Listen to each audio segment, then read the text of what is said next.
சுற்றுச்சூழல் அமைப்புகளில் தழுவல்கள் என்ற அத்தியாயத்தில் மிக சுவாரஸ்யமான காணொளியை கண்டு ரசித்தீர்கள். மேலும் தாவரங்கள் மற்றும் விலங்குகளின் தழுவல்கள் பற்றிய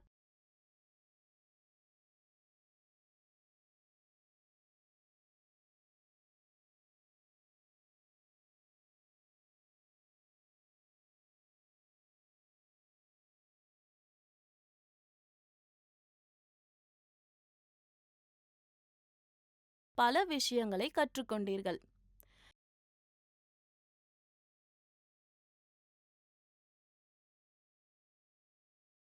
வணக்கம் மாணவ செல்வங்களே. விலங்குகளின் பண்புகளில் சில சுவாரஸ்யமான தகவல்களை உங்களுக்கு வழங்க நான் உங்கள் வந்துள்ளேன். சில கேள்விகளுக்கு பதில்களை கண்டுபிடிப்போம். அதாவது, ஏன் மீன் நீந்த கற்றுக்கொள்ள வேண்டியதில்லை? வண்ணத்து பூச்சிகள் தேனை எப்படி அறிந்து கொள்ள முடியும்?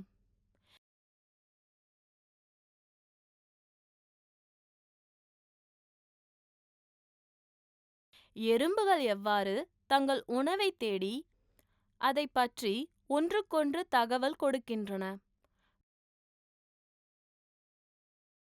பறவைக்கு கூடு கட்ட கற்றுக் கொடுப்பது யார்? நீங்கள் தெரிந்து கொள்ள விரும்புகிறீர்களா? இப்போது முக்கிய குறிப்புகளுடன் ஆரம்பிக்கலாம். முக்கிய வார்த்தைகள்: உள்ளுணர்வு, கற்றுக்கொள்ளாத பண்புகளில் சிந்தனை அல்லது உணரும் முறை.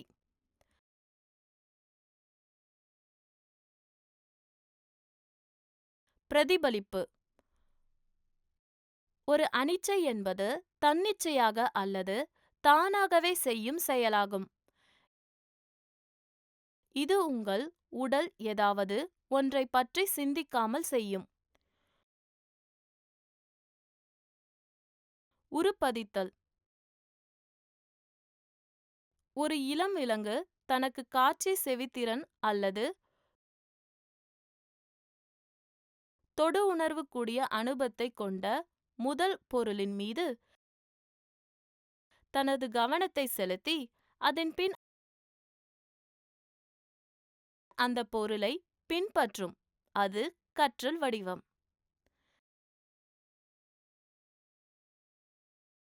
ஆக்க நிலையுறுத்தல்: உடற்பயிற்சி, உணவு மற்றும் ஓய்வு ஆகியவற்றின் மூலம் உடல் ஆரோக்கியத்தை அடைவதற்கான பயிற்சியின் செயல்முறை. சாயல் அல்லது போலி செய்தல்: மற்றொரு உயிரினம் அல்லது நபரின் வார்த்தைகள், முகபாவனைகள் அல்லது செயல்களை நகலெடுத்தல்.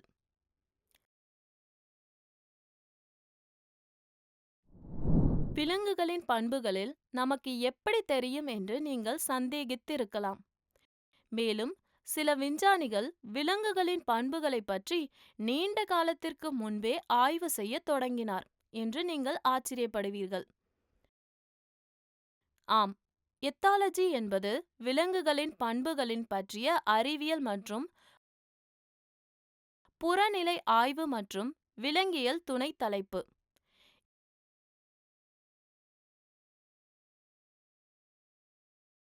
எத்தாலஜியின் கவனம் இயற்கையான சூழ்நிலையில் விலங்குகளின் பண்புகளில் உள்ளது. இது நியூரோ உடற்கூறியல், சூழலியல் மற்றும் பரிமாணம் போன்ற வேறு சில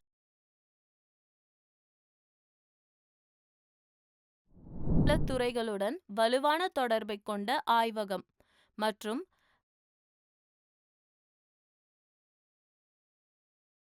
கள அறிவியலின் கலவையாகும்.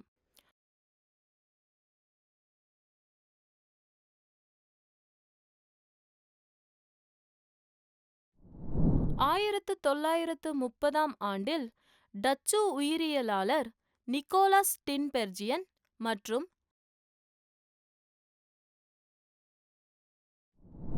ஆஸ்திரேலிய உயிரியலாளர் கான்ராட் லோரன்ஸ் மற்றும்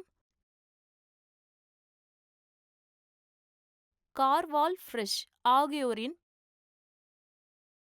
படைப்புகளுடன் எத்தியாலஜி தொடங்கியது.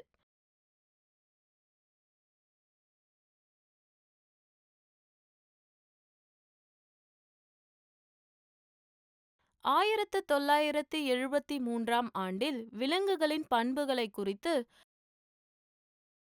அவர்களின் பணிக்காக நோபல் பரிசு பெற்றார்கள்.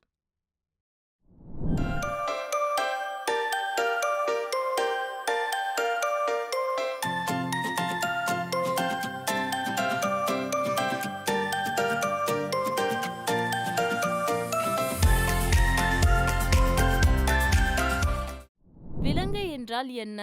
அதன் அர்த்தம் பண்புகள். விலங்கு பண்பு என்பது விலங்குகள் ஒன்றோடொன்று மற்ற உயிரினங்களுடன்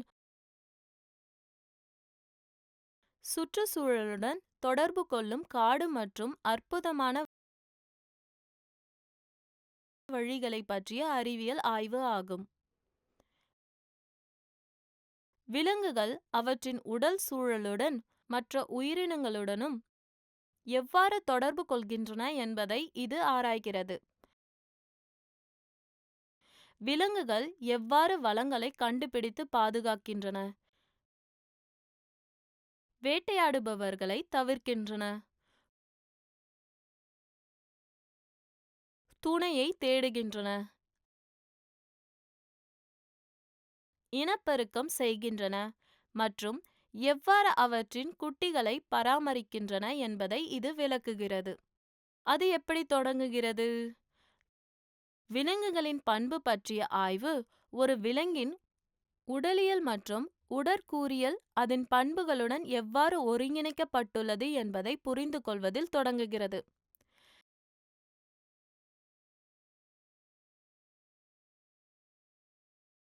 வெளிப்புற மற்றும் உள் தூண்டுதல்கள் இரண்டும் வெளிப்புற தகவல்களுடன் பண்புகளை தூண்டுகின்றன. அதாவது, உதாரணமாக, மற்ற விலங்குகளின் அச்சுறுத்தல்கள், ஒலிகள், வாசனைகள் அல்லது வானிலை மற்றும் உள் தகவல், உதாரணமாக பசி, பயம். பல்வேறு காரணங்களுக்காக விலங்குகளின் பண்பு பற்றிய ஆய்வுக்கு விஞ்ஞானிகள் ஈர்க்கப்படுகிறார்கள். மேலும் இந்த புலம் மிகவும் விரிவானது. உணவு பண்பு மற்றும் வாழ்விட தேர்வு பற்றிய ஆராய்ச்சி முதல் இனச்சேர்க்கை பண்பு மற்றும் சமூக அமைப்புகள் வரை உள்ளன. பல்வேறு வகையான விலங்குகளின் பண்புகள். ஆராய்ச்சியாளர்கள் விரிவாக்கப்பட்டு ஆய்வு செய்யப்பட்ட மனிதர்கள் மற்றும் பிற விலங்குகளில் பின்வரும் வகைகள் இதுவரை ஆய்வு செய்யப்பட்டுள்ளன: உள்ளுணர்வு, பதித்தல், ஆக்க நிலையுறுத்தல், பாவனை. உள்ளுணர்வு பறவைகளால் கூடு கட்டுவது, துணையை தேர்ந்தெடுப்பது மற்றும் பாதுகாப்பிற்காக குழுக்களாக அமைப்பது போன்ற இந்த பண்புகளில் சிக்கலானது. இப்போது சிலந்தியால் வலை எப்படி கட்டுகிறது என்பதை பற்றி யோசியுங்கள். இது எந்த பண்பு? அடுத்து, பிரதிபலிப்பு. உங்கள் கை தற்செயலாக சூடான அல்லது கூர்மையான பொருளை தொட்டால் அது தானாகவே விலகி செல்கிறது. ஆம், இது பிரதிபலிப்பு நடவடிக்கை காரணமாகும். அனிச்சைகளும் ஒரு வகை உள்ளுணர்வு பண்புகள்.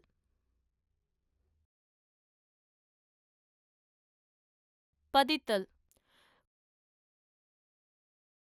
கோழிகள் மற்றும் வாத்துகள்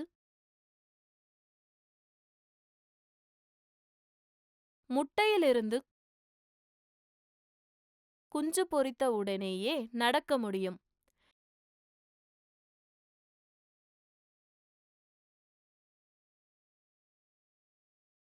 வாத்துகள் சில நாட்களுக்குப் பிறகு கூட நீந்தலாம். அச்சிடுதல் எனப்படும் பண்புகளின் வகையின் காரணமாக அவை தங்கள் தாயை அடையாளம் காண்கின்றன. வாத்து குஞ்சுகள் குஞ்சு பொரித்த பிறகு சந்திக்கும் முதல் நகரும் பொருளை பின்தொடரும்.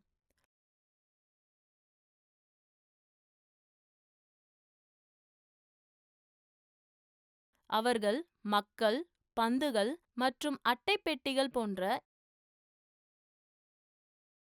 இந்த பொருளுடன் சமூக ரீதியாக இணைக்கப்பட்டு அவற்றை தங்கள் தாய்களாக கருதுகின்றன. பதித்தல் இளம் விலங்குகள் தங்கள் தாயை சிறு வயதிலிருந்தே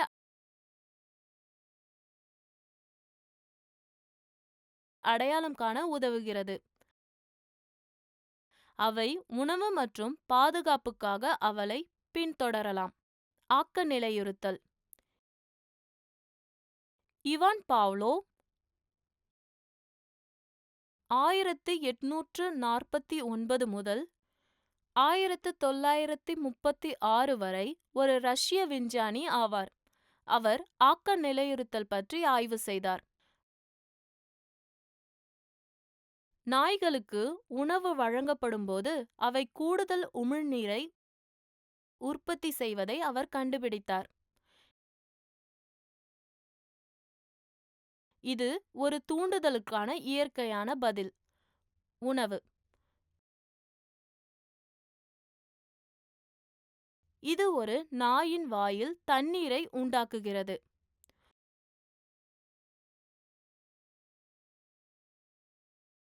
உற்பத்தியாகும் உமிழ்நீர் உணவை ஜீரணிக்க தொடங்குவதற்கும் உணவை விழுங்குவதை எளிதாக்குவதற்கும் தேவைப்படுகிறது. அந்த நபர் உணவு எதுவும் கொண்டு வரவில்லை என்றால் அவற்றுக்கு உணவளித்தவர் அறைக்குள் வரும்போது அவை அவ்வாறே செய்ததை பாவ்லோவ் கவனித்தார்.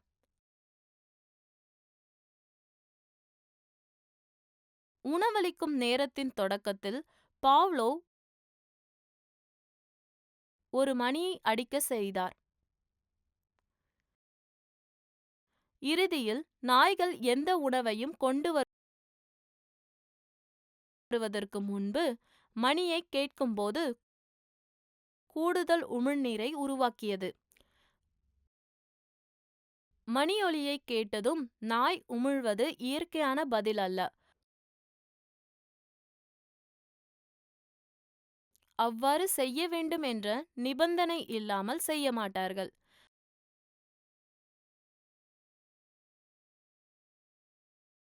பண்புகளில் கற்றுக்கொள்ளப்பட்டது. இது நிபந்தனைக்கு உட்பட்ட பதில் என்று அழைக்கப்படுகிறது. மனிதர்கள் மற்றும் விலங்குகள் சில விஷயங்களை தவிர்க்க நிபந்தனை விதிக்கப்படலாம். உதாரணமாக, மேய்ச்சல் விலங்குகள் மின்வெளியை தொடும்போது விரும்பத்தகாத மின்சார அதிர்ச்சியை உண்டாக்கும்.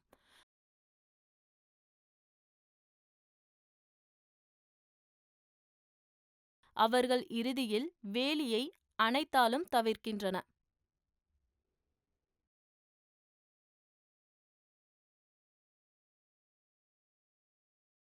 பாவனை. சாயல் அல்லது போலி செய்தல் என்பது ஒரு வகையான பண்பு.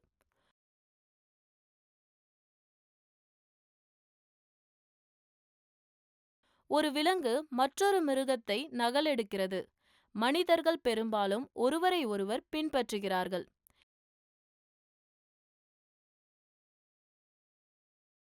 பெரும்பாலும் தங்களை அறியாமலேயே மக்கள் ஒருவருக்கொருவர் பேசும்போது அவர்கள் அதே வழியில் நிற்கலாம் அல்லது உட்கார்ந்து ஒருவருக்கொருவர் அசைவுகளை நகலெடுக்கலாம். சில விஞ்ஞானிகள் மனிதர்கள் என்று நினைக்கிறார்கள். ஒன்றையொன்று நகலெடுக்கும் ஒரே விலங்குகள் மற்ற விஞ்ஞானிகள் மனித குரங்குகள் மற்றும் பிற விலங்குகள் ஒன்றையொன்று பின்பற்றுவதை அவதானித்துள்ளார். எடுத்துக்காட்டாக, மனித குரங்குகள் குச்சிகளை பயன்படுத்தி ஜூசி கிராப்களை சாப்பிடலாம்.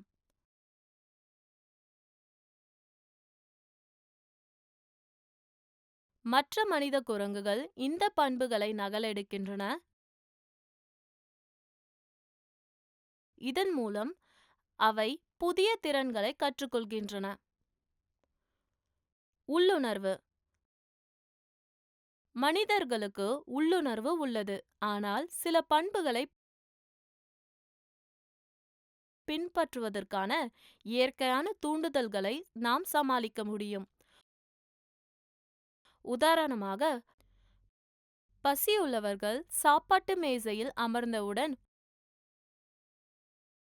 உடனடியாக சாப்பிடத் தொடங்காமல் நல்ல பழக்க வழக்கங்களான அனைவரும் அமர்ந்து சாப்பிட தயாராகும் வரை காத்திருக்க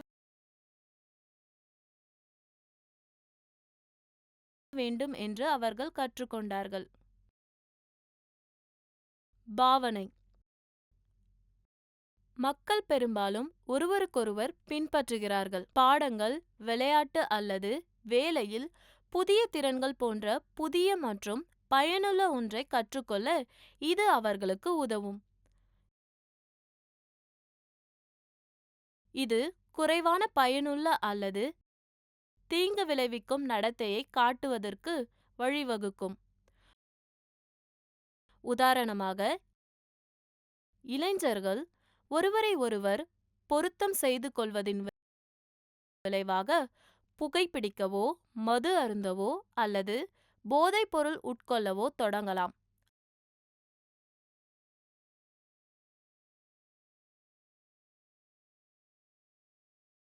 ஆனால் அது நம் ஆரோக்கியத்திற்கு மிகவும் ஆபத்தானது.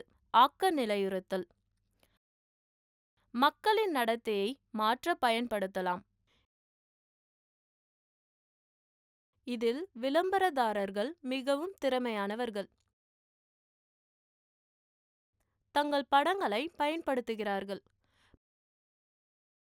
பிரபலமான நடிகர்கள் அல்லது விளையாட்டு வீரர்களை பயன்படுத்தி அவர்களை கவர்ச்சியாகவோ அல்லது உற்சாகமாகவோ தோற்றமளிக்கும் தயாரிப்புகள்.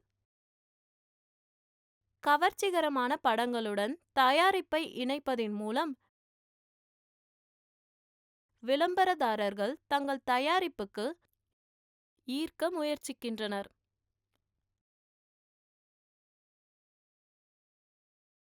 மக்கள் சாதகமாக உணர்ந்து பொருட்களை வாங்குவார்கள்.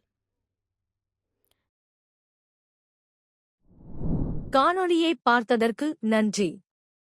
இது போன்ற மேலும் மின்கற்றல் காணொளிகளுக்கு காத்திருங்கள்.